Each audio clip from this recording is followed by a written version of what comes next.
Cool.fm is the perfect station for music lovers who enjoy a mix of adult pop, modern country, and classic hits. Our unique blend of different genres creates an awesome listening experience that you won't find anywhere else. With Cool.fm, you don't have to constantly change stations to hear the music you love. Just download the Live 365 app and start listening to our curated selection of modern adult and country hits, as well as the classics you know and love. So tune in to Cool.fm and start enjoying the best of all your favorite music in one place. Hi, I'm Chad Anderson, the host of the Graymalkin Lane podcast, where queer friends and allies gather to review and discuss the original X-Men comics with a creative professional joining us every episode. Feel free to follow us on Graymalkin P like podcast on Twitter, Graymalkin_Lane on Instagram. You can listen to us wherever you find your podcasts. You are watching and listening to Two Geeks Talking.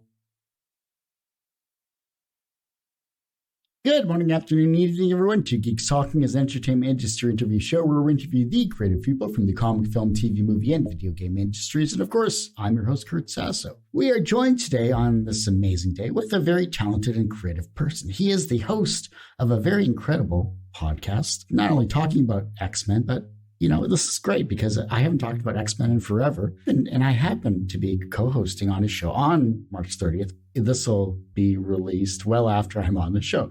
We are joined, though, by the ever-talented Chad Anderson, host of the Graymalkin Lane podcasts, which is an X-Men podcast. How are you doing today? I'm so good, Kurt. It's so nice to meet you. It's nice to meet you face-to-face, finally, instead of over the phone.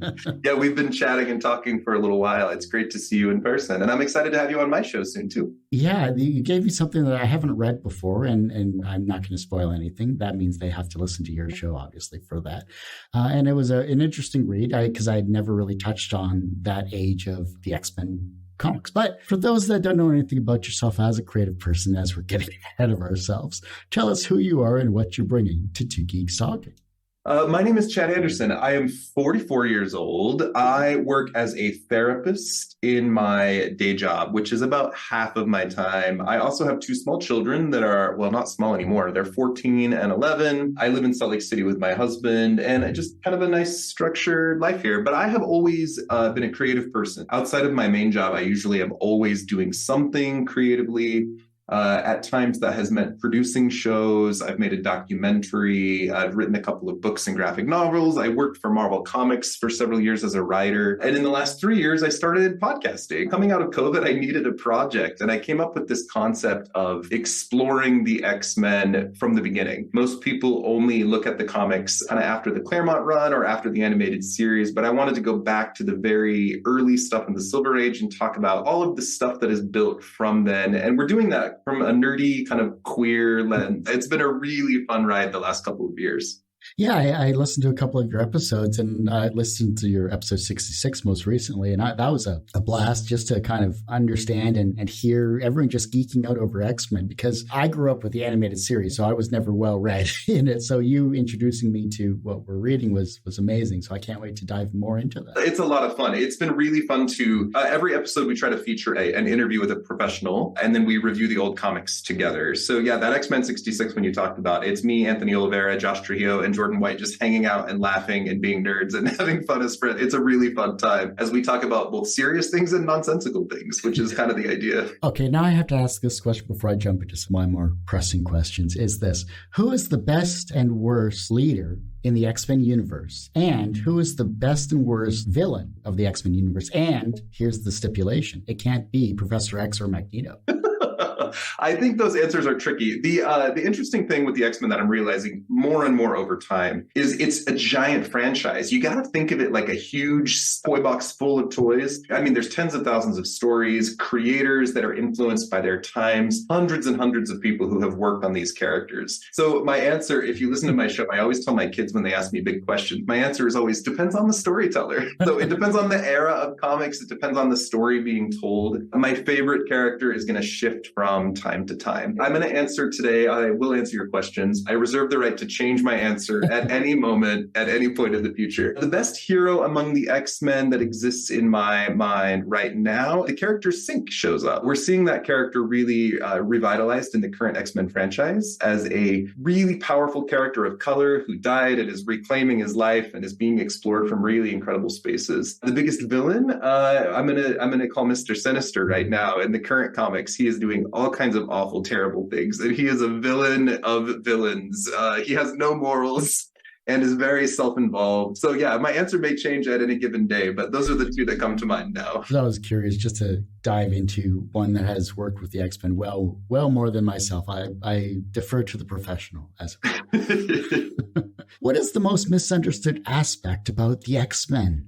The X-Men represent, and this could be a whole college thesis, my goodness. The X-Men represent the disenfranchised in a way that most other superheroes do not. You can't choose to be a mutant. You're born a particular way, and then you're targeted for being born that way. And so it's all about learning how to love yourself and be present and seize your own power. So this Krakoan age of comics we're seeing is the mutants forming their own nation and involving themselves in their own identity or process. But there's a reason this title has spoken to people for so many generations, people who are queer, people who are gender nonconforming, who have a skin color or an ethnicity or a disability that has set them apart from the rest of humanity. I think that's often what we miss. Now, these are superheroes. They do have powers. When they develop powers, they can hurt people. So there's all kinds of things. But X-Men villains tend to revolve around either evil versions of this who are seeking to harm humans, or people who are trying to dim the lights of mutants, government programs or religions, or people who are trying to utilize or manipulate mutants into a particular, I have to summarize. It's that commentary on what it means to be queer or different in society that really stands out to people, I think. Can you tell me a time when you worked at Marvel where your creativity was stifled? Oh, goodness. Specifically at Marvel. When I was actively working at Marvel, I was pretty low on the totem pole. So I was writing the Marvel handbooks and working on various campaigns. I was living in a remote community as a part of a team of writers. So everything was online. I don't know that I was ever personally stifled. I tended to take whatever assignments I was offered and did my best. And I was often writing the encyclopedias. Sometimes I was frustrated by page count. For example, I remember writing an entry in the handbooks on the character the Owl, who is the Daredevil villain. And I only had 2 pages, but I needed 4. So I had to cut all this stuff to make it fit. So, that's probably the only times I was ever stifled. As a podcast host, I've been overwhelmed by, and I don't work for Marvel now, obviously, but I've been overwhelmed by the amount of inclusivity and respect and love that I've gotten, not only from the X-Men community, but from the professional X-Men community. It's been super cool to be part of it. And I haven't really felt stifled by that. I'm only constrained currently by my own schedule. I want to put out more than I should at a given time. From one podcaster to another, and I've been doing this for 15 years. Don't burn yourself out. Take one episode at a time, release it when you can, and just enjoy the time you have with the people you have on the show, because my measure of success is if I'm having fun and I'm having a blast. So that's a good thing. The pandemic obviously made us do a lot of things that broke us out of our comfort zone. It sounds like podcasting was a portion of that, or at least a creative outlet for you, I should say. Yeah, in the pandemic, and I'll be brief here. In the pandemic, I was working double hours as a therapist because it was needed so badly. And also I was homeschooling my children because their school was closed. And so the podcast was my foray back into creative ventures and connecting with people. It was just like a rainbow after a storm for me. It's been really lovely. For me, when I started, and I'm not sure if it's the same for you, but I had never done a podcast in my life. My brief summary is we were doing a webcomic database for webcomics.com. And I said, hey, we should interview these creative people. And my friend said, sure, go ahead. I had very little knowledge in terms of podcasting. How about yourself? How did you base the show, and how did you become a podcaster, I guess, when it came to your knowledge base? Yeah, I have a weird set of skills. Right before the pandemic, I spent 4 years making a documentary that is about a hate crime. And I interviewed people who had suffered this unspeakable trauma, and I interviewed this awful murderer in jail. So I have a weird set of interviewing skills balanced by my work as a therapist, where I do a lot of social justice work. And I really delve into societal norms and understandings. And then you balance that with my need to storytell and connect with people, and then my encyclopedic X-Men knowledge. Like all four of those skill sets coming to fruition on my show, it's been fun to just be a nerd. So my show is often very serious and very heartfelt, but often it's just very silly and ridiculous at the same time. And I'm really loving the balance of those two worlds. You basically have your own mutant superpower right there. You just like all rolled into one. We do character trials on my show. We did a character trial once on the character Mesmero, who's like the mind control rapey guy. And it was super silly and laughy. But then the next show I put out after that was like an intense conversation about the portrayal of mind control used for sexual assault in comic book history. It's both. It's this really silly, like mock character trial, but then also like really serious, focused discussions on things. And I'm thrilled that I've created that space where I can use both of those sides. It's informative as well, too. And it's great to see, because I think a lot of times people look at the medium they consume and they just consume it and they don't really think about it. And the fact that you're bringing education to that allows for conversation, which I think is needed more than ever in today's age. Yeah, it's really important. My show has a Patreon channel too, where we're doing focused character explorations. My last recording just before this was on the character Shamrock, who's like an Irish caricature in comics. And my guest is Trina Farrell, who is Irish. And we do this kind of deep exploration about how Irish people are portrayed in kind of racist ways often. But it's about the silliness of a character who is lucky and has a shamrock on her head. So again, the balance of that is really fun for me. I always wondered, is it possible for comics to not have racial stereotypes? Or is it a sign of the times? I mean, it's both, I think. We are looking at an industry, just like Hollywood or any other industry, that has been dominated by one cultural understanding. And now that we're in 2020 and we have a better understanding of what it's like to be Black or female or queer or trans or an immigrant in America, we can analyze the old stuff with a certain level of understanding and still really pick apart why it's problematic. So I think it can be both. We don't have to call someone racist, but we can still see why those times or that exploration might have racial connotations, as an example. Sorry. So yeah, we're seeing these characters like reinterpreted over decades. So Iceman didn't come out till 2012, but we can still talk about him being gay in the 60s, you know? What is an early experience where you learned that language had power? Oh, goodness. I was a kid who was extraordinarily creative. I've always been a writer, and I have a child. My youngest child, who's 11, is this way, and I love it. I used to carry a notebook with me, even as a little kid. There was one time I was going to run away from home. I was like 8, and the thing I packed in my backpack was like my notebook and my pens. I would go see like a Disney movie and then come home and like plot the sequel to the movie when I got home. I was always writing stories, plotting out like character arcs for my action figures in play, like even as a kid. I think words and language have always been really important to my discovery. My mom shares stories of me being 3 and 4 and reading encyclopedia entries on animals and then like writing down the facts on a piece of paper afterward. So like, I think it's just always been a core part of my character. And I'm seeing that in my one of my children now, who really is always exploring that same thing, always making things with pens and paper. And they're so funny. I'm really excited to see who they become. Everyone usually asks, what's the wisest piece of advice or what's the most BS piece of advice you've ever received? But what is the second wisest piece of advice that you've received that has stuck with you in your careers? This is advice I've learned myself. I don't know that anyone's given me this advice directly, but you got to do it because you love it and not because you expected particular result. For example, I wrote a memoir about my life that I'm very, very proud of. And when I put it out into the public and it only sold a certain number of copies, I had this space of going, okay, am I proud of what I did, or do I feel like a failure because it wasn't more successful? And I think anybody who is a creative, a lot of us have day jobs so that we can do what we love on the side, but we've got to find ways to love what we do, even when it's not what you hoped it would be, or even when you get feedback that you didn't care about. Take the feedback, listen to it, and apply it, but make sure you're loving what you do. If you don't love it, it's not worth it. And I'm interviewing a lot of creative professionals on my show where they have to learn that lesson as well. So then what is your creative kryptonite? Self-doubt and lack of time. I'm working on some big projects right now, but between the show and my kids and my job, it's so hard for me to carve out time And then I get down on myself for not having creative outlets. Creating that time and then believing in myself, along with understanding the complexity of the things that compete for my attention and that are part of my value system. That's a big, broad-based answer, but those are my kryptonites right there. When you started the show itself and you've been interviewing all of these professionals, was there a professional or professionals, I should say, that you had on the show that you never thought you'd have on your show?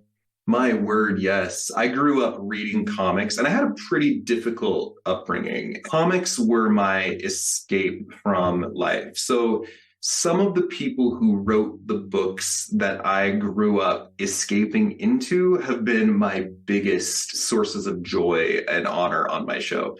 I'm happy for everyone that's come on, of course. Annie Nesenti was the first big guest that came on that I was just completely starstruck. Ian Churchill was another one. He was drawing when I was actively collecting comics and really delving into them. Fabian Nicieza recently came on. I've had Roy Thomas on twice, which just blows my mind. The fact that I've gotten to interview this incredible person. And there's a long list of creators I would still love to have on the show.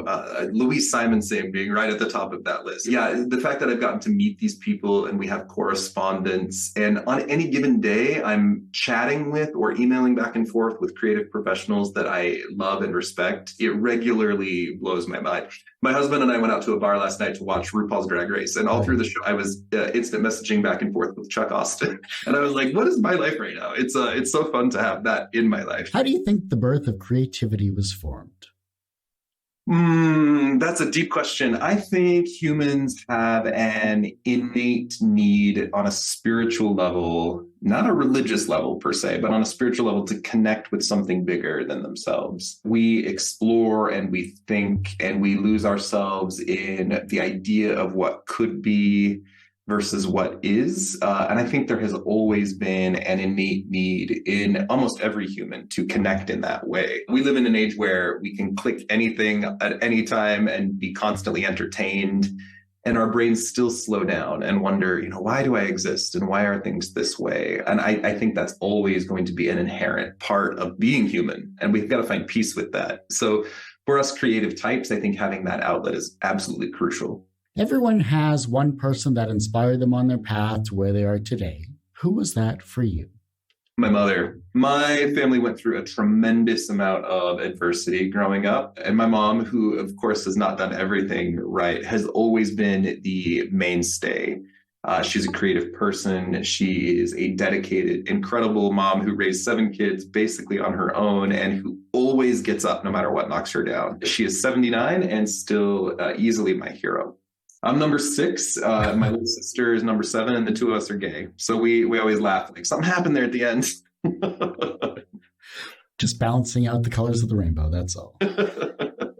From a professional standpoint, you have succeeded in many different areas, from working with Marvel to being a therapist to being a writer and raising an amazing family and a loving husband as well, too. So you're professionally successful in that regard. Do you consider yourself personally successful? Yeah, I think I'm looking at where life is at any given moment, and I try to find success in each moment. And at the same time, I'm building toward bigger things. There's always the thing that I'm working toward. So my idea of success changes. I would love to be writing and producing full time, to cut out the rest of the areas of my job and to be thriving in that space in a way that I can support myself and my family financially. I would love to exist in that creative space consistently and just write stories. I would love to write comics. I would love to write novels and be producing the show more consistently, of course. The balance of that brings me so much happiness. So that'd be my big dream. But yes, I do try to find success in every moment. The reverse of success is failure. How do you deal with your failure? Oh, failure is a thing that's tricky to define. I'm interviewing a lot of artists and writers. What I've learned is when we are hungry, we tend to produce. Failure, I think, is a part of that picture. When I'm frustrated, I want to sit down and channel those feelings. So I would never eliminate the sense of failure from my life. But I tend to find when I'm living in balance, failure is easy to quantify. When I'm exercising, when I'm writing, when I'm spending time with my kids and friends and doing the things that keep me in check, I feel really good. When I don't, I tend to get more self-critical and frustrated with what is not in my life rather than what is. So I embrace that process of failure and kind of take responsibility for it. The younger generation is looking at yourself as an inspirational person. They're becoming inspired themselves. And the fact that you have the younger generation with you looking at your work and already showing that they're being creative is amazing to see, and can't wait to see what they do in the future. So you are inspiring them. How can they inspire the generation that follows them? Oh, the world is changing so quickly now. There are twice as many people on this planet now as when I was born. And I'm recognizing my children are being raised in an era of personal responsibility and changing definitions of what it means to be human. It's so hard for me to answer that question, Kurt, because I just feel like I don't know what's coming next. But I am trying to raise kids who are aware of the world and who take care of themselves and love themselves. And I don't know what's going to happen out there. We're recording this at a time where messages of global warming and anti-gay and anti-immigrant and anti-trans legislation is happening. And I mean, there's all these really deep, dark, awful things happening in the world. And taking that and choosing to live defiantly with joy and love anyway is something that I try to practice in my day-to-day life. Whatever that means for the next generation, he said at the ripe old age of 44. I don't know how to answer that necessarily, except I hope that we straighten out as a species and get this stuff figured out, because there's a lot of darkness out there and a lot of good too, a lot of joy and wonderful things. I took that question very seriously. If your life was a comic book, what would its title be? And what would its soundtrack be? Oh, goodness. I wrote a memoir called Gay Mormon Dad about my life, and I'm actually working on adapting it into a graphic novel right now. So my life being a comic book may be an actual thing that happens this year. So I'm going to stick with that title. The soundtrack, my story in my memoir is told in 2 times, back from my very conservative closeted days into my very liberated out self. And so I think the soundtrack would be a mix of the Mormon Tabernacle Choir for half of it, and then something just very liberated and free. I'm going to go with, I love going to coffee shops in the early morning, and there's that slow instrumental kind of jazz riff that you hear. That's the soundtrack I want for my life, is that whatever you would hear in a coffee shop between the hours of 6 and 9 a.m. That's my answer. It's a little elevated from elevator music. That's ironic. No, there's got to be a beat and some variance and some things that surprise you and make you want to kind of shimmy in your seat a little bit. And enough coffee to keep you awake in those hours as well, too. Yep, 2 cups every time. That works. Well, Chad, I do hate to say it, but that ends this particular episode of Two Geeks Talking. I want to thank you so much for coming on the show. It's great to meet you. I'm so happy to connect, and I'm excited to have you on my show soon. Maybe more than once. We'll talk about it. If you guys would like to check, I keep my own social media private because I've got kiddos, but if anyone would like to check out Graymalkin Lane, you can follow us online, Graymalkin PP like podcast on Twitter, Graymalkin_Lane on Instagram. We are producing 9 shows a month, which is crazy. 4 issue reviews where we interview a professional and then delve into an old comic book together. 1 character trial where we have a mock jury trial of a fictional character. And then 4 episodes on individual characters who don't get a lot of attention, with different creative professionals on the show's Patreon channel. And I'm having such a blast. I hope you hear it in my voice. We're having a great time. So I'd love to have you check us out and see if you enjoy it. Well, like I said, that ends this particular episode of Two Geeks Talking. You can, of course, find this interview and 1,000+ others, quite literally, on our website, tgtmedia.com or twogeekstalking.com. That's the word 2, not the number 2. Website's having a bit of issue, so go to my YouTube channel, which is a lot more updated than my website, which is youtube.com/c/TGT Media. The podcast is back after 13 or so years, and you can find that at twogeekstalking.podbean.com or on any of your audio streaming services. Search for the Two Geeks Talking brand and you'll find it. And as I say every week, everyone has a story to tell. It's up to me to help bring that out. Thanks for listening and watching on Two Geeks Talking. Thanks, Kurt. No problem.